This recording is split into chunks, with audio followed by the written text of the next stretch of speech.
Hi, and welcome to How to Love Again.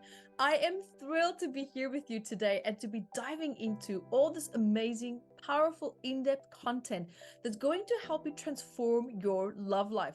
If you've had a time and time and again struggle or challenges with finding the one, or maybe communication challenges, boundary challenges, maybe there was betrayal trauma, maybe there was abandonment trauma, God, the list can be endless. Whatever it is, I'm sure we're going to be able to absolutely tackle it here in this course, in these modules here with you, because we're going to be diving deep into what is your association with love, also what is your definition of love, and how do you assess yourself within these values, within these belief systems.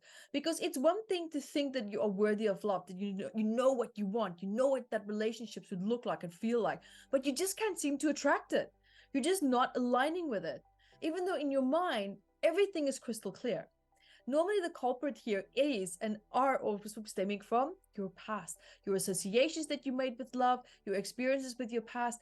All these little gremlins are coming out and they're sabotaging what it is that you really truly want.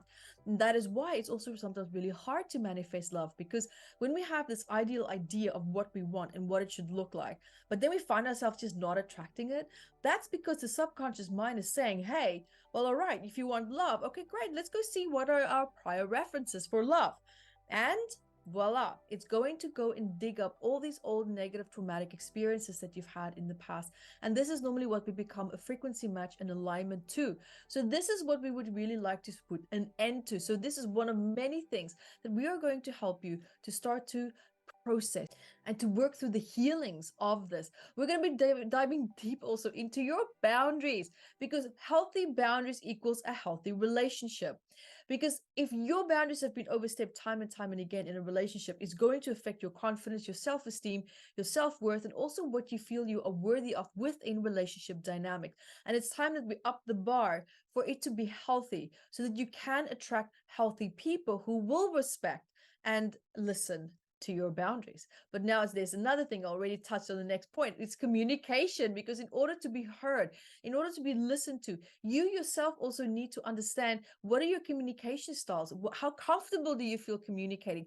Can you verbally also project that energy of what it is that you're trying to say?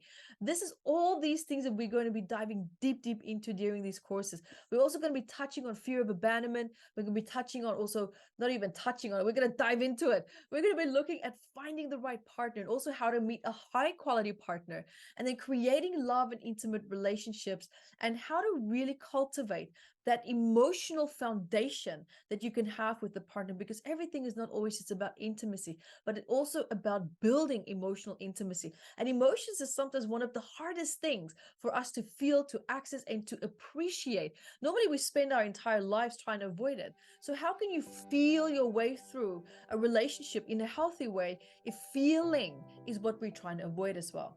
So here's all these things that we're going to be tackling, and I'm so excited to be diving into this here with you. And if this speaks to your heart, if this speaks to your soul, then dive into this right now, and I will be seeing you on the other side. And check out also the description at the bottom. You'll see so much more detail as to what you will be finding in this extensive course.